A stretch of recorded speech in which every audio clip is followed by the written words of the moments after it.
Bismillahirrahmanirrahim. Assalamualaikum warahmatullahi wabarakatuh. Selamat pagi anak-anak. Bagaimana kabarnya?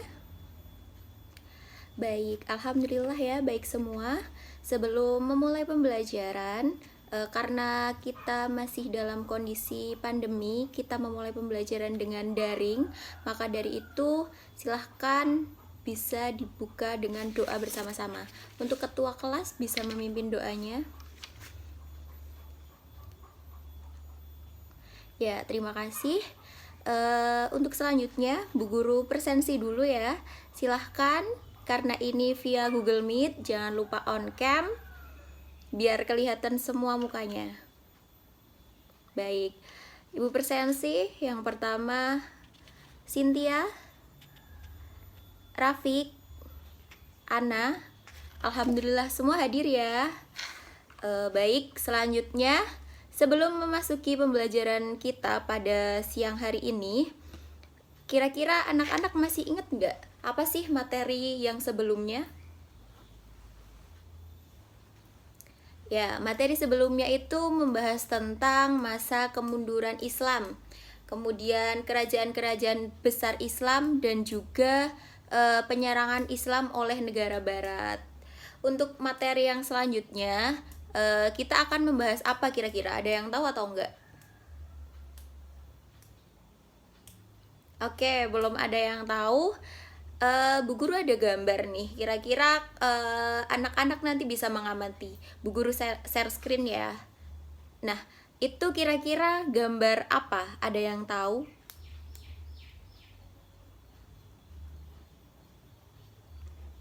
Oke, ada gambar kapal, ada orang banyak, ada pedagang, dan lain sebagainya. Kira-kira karena materi kita kali ini SKI, kira-kira akan membahas apa? Yang ada gambar kapal, kemudian ada jalurnya, ada perdagangan, dan lain-lain. Ada yang tahu? Bisa raise hand, angkat tangan. Nanti Bu Guru kasih nilai plus. Oke, benar sekali. Jadi siang hari ini kita akan membahas materi tentang sejarah masuknya Islam di Indonesia, kemudian jalur-jalur masuknya Islam di Indonesia, kemudian juga metode-metode dakwah yang digunakan untuk memasukkan Islam di Indonesia. Sudah paham anak-anak? Oke, langsung saja masuk ke materi. Untuk materi yang pertama yaitu kita akan membahas tentang situasi dan kondisi sebelum kedatangan Islam. Nah, bagaimana sih situasi di Indonesia sebelum adanya Islam? Kira-kira sudah ada agama atau belum? Ya, sudah ada agama, kemudian masyarakatnya juga sudah menjalankan kehidupan ekonomi, sosial, keagamaan, itu sudah ada dari sebelum datangnya Islam. Nah, di sini di materi yang Bu Guru paparkan, sebelum datangnya Islam itu yang pertama akan membahas tentang letak geografis. Nah, letak geografis sendiri anak-anak juga sudah paham bahwasanya Indonesia itu terletak di 5 derajat lintang utara sampai 11 derajat lintang selatan dan juga 95 derajat bujur timur sampai 141 derajat bujur timur. Kemudian Indonesia sendiri itu letaknya di daerah garis apa kira-kira? Ya, garis khatulistiwa, di mana maka dari itu Indonesia mempunyai iklim tropis. Ada musim panas dan juga musim penghujan. Kemudian yang kedua nih, kita akan membahas keyakinan. Tadi seperti yang Bu Guru katakan bahwasanya sebelum datangnya Islam tuh Indonesia sudah ada agama, sudah ada keyakinan dan lain sebagainya. Kira-kira ada yang tahu nggak kira-kira apa sih keyakinan yang dianut masyarakat Indonesia saat itu, saat sebelum datangnya Islam? Bisa raise hand, nanti Bu Guru kasih nilai plus loh. Nah, oke, ada yang benar. Jadi bahwasanya sebelum datangnya Islam, Indonesia sendiri telah ada kepercayaan. Baik itu, jadi ada banyak ya anak-anak. Jadi ada yang percaya sama dewa, kemudian ada yang percaya sama roh-roh leluhur, ada yang percaya dengan pohon yang besar, batu yang besar, dan lain sebagainya. Selain itu juga ada agama. Kira-kira agama apa? Ya, agama Hindu dan agama Buddha. Saat itu kan di Indonesia juga ada kerajaan besar, di mana ada kerajaan Majapahit. Nah, itu kan sebagai penganut Hindu maupun Buddha seperti itu. Kemudian nih anak-anak, tadi yang Bu Guru katakan bahwasanya selain agama ada keyakinan. Ada yang tahu nggak animisme maupun dinamisme? Ya, untuk agama asli dari masyarakat Indonesia sendiri yaitu kepercayaan kepada roh-roh yang mendiami benda-benda seperti pohon, batu, sungai, dan lain sebagainya. Itu dinamisme ya. Kemudian untuk yang lainnya ada juga yang percaya pada roh-roh leluhur, itu animisme. Oke, yang ketiga kita akan membahas politik. Nah, politik di Indonesia sendiri karena saat itu sudah ada kerajaan Majapahit, di mana ada prasasti-prasasti peninggalannya. Saat itu juga ada struktur pemerintahan mulai dari kerajaan Sriwijaya, kerajaan Majapahit, dan lain sebagainya. Jadi masa saat itu juga sudah ada pemimpin, siapa rajanya, kemudian prajurit dan lain sebagainya itu sudah ada. Kemudian yang keempat tentang perekonomian dan perindustrian. Jadi sebelum datangnya Islam sendiri, masyarakat Indonesia juga sudah cukup maju, dimana karena Indonesia itu terdiri dari banyak pulau, ada juga masyarakat yang tinggal di lembah-lembah, sungai, daratan, pegunungan, dan lain sebagainya. Jadi beberapa macam pencaharian itu juga dilakukan masyarakat. Contoh nih, yang di daerah sungai atau daerah pesisir laut itu sebagai nelayan, pencari ikan, dan lain sebagainya. Kemudian yang di daerah daratan dan pegunungan itu bekerja sebagai petani.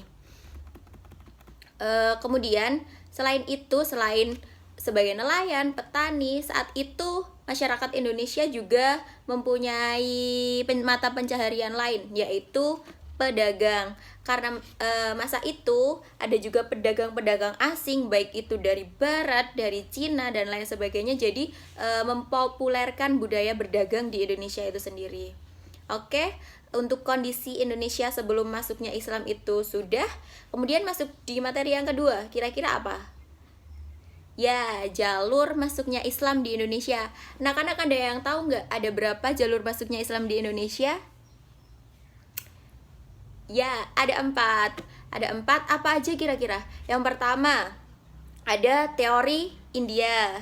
Yang kedua, ada teori Arab. Yang ketiga, ada teori Persia. Dan yang terakhir ada teori Cina. Oke, kita akan bahas satu persatu.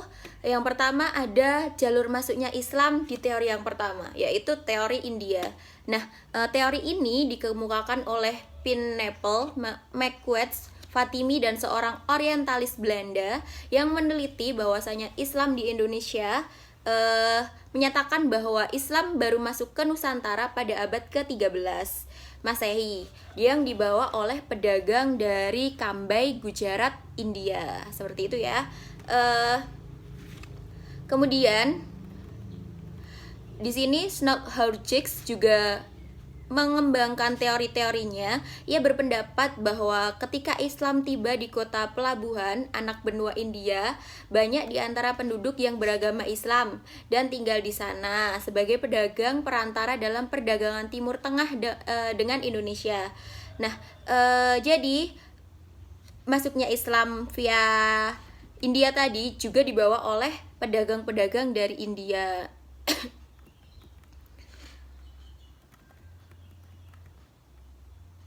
Kemudian tokoh lain juga mengemukakan bahwasanya Islam masuk ke Indonesia lewat pedagang dari Gujarat. Ini didasarkan pada seringnya kedua wilayah India dan Indonesia ini sering disebut dalam sejarah Nusantara klasik seperti itu. Kemudian dari tadi beliau juga mengatakan bahwasanya Islam di Nusantara dianggap sebagai hasil kegiatan orang-orang Arab, tetapi hal ini tidak datang langsung dari Arab, melainkan perantara dari masyarakat India, terutama dari pesisir barat, dari Gujarat dan Malabar. Kemudian masuk ke teori yang kedua, yaitu teori Arab. Nah, bahwasanya tadi yang pertama ada teori India, yang kedua kita akan membahas teori Arab. Nah, teori ini dikemukakan oleh Sir Thomas Arnold. Ia berpendapat bahwa para pedagang Arab telah menyebarkan Islam ketika mereka menguasai secara dominan perdagangan barat timur sejak abad awal Hijriah atau abad ke-7 atau 8 Masehi. Kemudian, dalam sejarah masuknya Islam ke Indonesia, teori ini mengatakan bahwa Islam itu datang ke Indonesia secara langsung dari Arab, tidak melalui perantara bangsa lain. Kalau tadi di India dikatakan melalui perantara masyarakat India ya, tapi kalau di teori Arab ini jadi langsung dari masyarakat Arab itu sendiri. Teori ini juga mengatakan bahwasanya Islam masuk ke Indonesia langsung dari Mekah sebagai pusat agama Islam sejak abad ke-7. Sejarawan juga ada yang mendukung terkait teori ini, bahwasanya Prof. Hamka menyatakan bahwa Islam sudah datang ke Indonesia pada abad pertama Hijriah, abad ke-7 dan 8 Masehi. Langsung dari Arab dengan bukti jalur perdagangan yang ramai dan bersifat internasional sudah dimulai melalui Selat Malaka yang menghubungkan dinasti Tang di Cina, Asia Timur, Sriwijaya di Asia Tenggara, dan Bani Umayyah di Asia Barat. Menurutnya motivasi awal kedatangan orang Arab tidak dilandasi oleh nilai-nilai ekonomi, melainkan didorong oleh motivasi spirit penyebaran agama Islam. Kemudian selain itu, sebuah naskah Tiongkok juga mencatat bahwasanya Tsing melakukan perjalanan dari Kanton menuju India. Perjalanan tersebut menggunakan kapal pose pada tahun 674 Masehi. Dia singgah di Bongha yang sekarang dikenal sebagai Palembang, Sumatera Selatan. Nah, kemudian di Boga ia menemukan sekelompok bangsa Arab yang telah bermukim di pantai barat Sumatera. Seperti itu ya. Kemudian masuk materi yang ketiga, yaitu teori Persia. Bahwasanya sejarawan Husain Jajadiningrat adalah orang yang mengemukakan teori ini. Dalam teori ini dinyatakan bahwa Islam masuk ke Nusantara pada abad ke-13 Masehi di Sumatera yang berpusat di Samudra Pasai. Teori Persia ini lebih menitikberatkan tinjauannya pada aspek persamaan kebudayaan yang hidup di kalangan masyarakat Islam Indonesia dengan Persia itu sendiri. Jadi ada bukti-bukti persamaan terkait kebudayaan masyarakat Indonesia dengan kebudayaan Persia itu sendiri. Yang pertama, adanya peringatan 10 Muharram atau Asyura atas meninggalnya cucu Nabi Muhammad SAW. Nah, itu disamakan dengan kegiatan keranda tabut yang dijalankan di Persia seperti itu. Kemudian yang kedua, adanya kesamaan konsep ajaran Sufiisme yang dianut oleh Syekh Siti Jenar dengan Al-Hallaj, seorang sufi besar dari Persia. Kemudian yang keempat, penggunaan istilah bahasa Iran atau Persia dalam sistem mengenai huruf Arab untuk tanda-tanda bunyi harokat. Seperti itu ya. Kemudian kesamaan yang terakhir, adanya persamaan batu nisan Maulana Malik Ibrahim di Gresik dan Malik As-Salih di Perisai yang berasal dari persamaan dengan Pasai yang berasal dari Gujarat. Berdasarkan hal tersebut, bahwasanya ada yang berpendapat bahwa Gujarat merupakan daerah yang mendapat pengaruh dari Persia yang menganut paham Syiah dan dibawa ke Indonesia. Kemudian teori yang keempat adalah teori Cina. Nah, teori ini menyatakan bahwa Islam datang ke Indonesia, Jawa dan Sumatera berasal dari para perantau Cina. Menurut teori ini, orang Cina telah berhubungan dengan masyarakat Indonesia jauh sebelum Islam dikenal di Indonesia. Pada masa Hindu-Buddha pun, etnis Cina atau Tiongkok telah berbaur dengan penduduk Indonesia, terutama melalui kontak dagang. Kemudian ajaran Islam telah sampai di Cina pada abad ke-7 Masehi, masa di mana agama ini baru berkembang. saat itu menurut kronik sumber dari luar negeri, masa dinasti Tang di daerah Kanton, Guangzhou, dan pesisir Cina di bagian selatan telah terdapat sejumlah pemukiman Islam. Kemudian teori Tina ini juga didasarkan pada sumber luar negeri maupun lokal.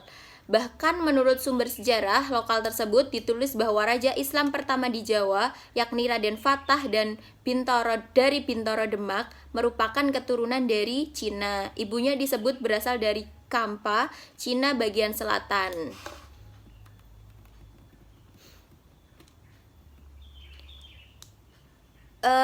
Bagaimana untuk teori masuknya Islam di Indonesia? Anak-anak ada yang dipertanyakan atau tidak? Atau sudah paham?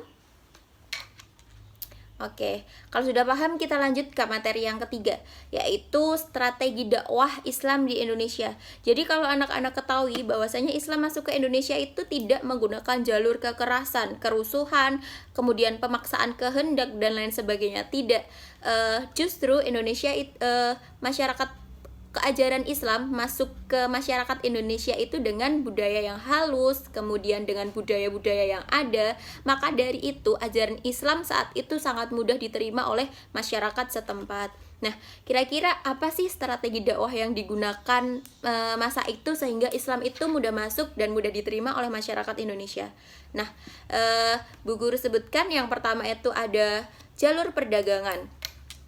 Tadi sudah dikatakan bahwasanya strategi dakwah penyebaran Islam melalui media perdagangan ini merupakan proses Islamisasi di Indonesia pada abad ke-7 Masehi hingga abad 16 Masehi.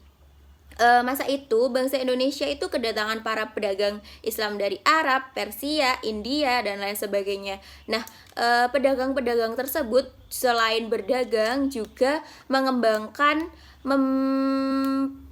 memperkenalkan terkait agama Islam untuk masyarakat Indonesia itu sendiri. Kemudian selain itu karena para pedagang banyak berkoordinasi dengan kepala-kepala daerah, kemudian raja-raja, maka pada masa itu di pesisir Pulau Jawa banyak raja-raja yang memeluk Islam sehingga memudahkan para pedagang muslim dalam berdakwah. Seperti itu ya. Kemudian jalur yang kedua yaitu pendekatan yang kedua yaitu dengan perkawinan.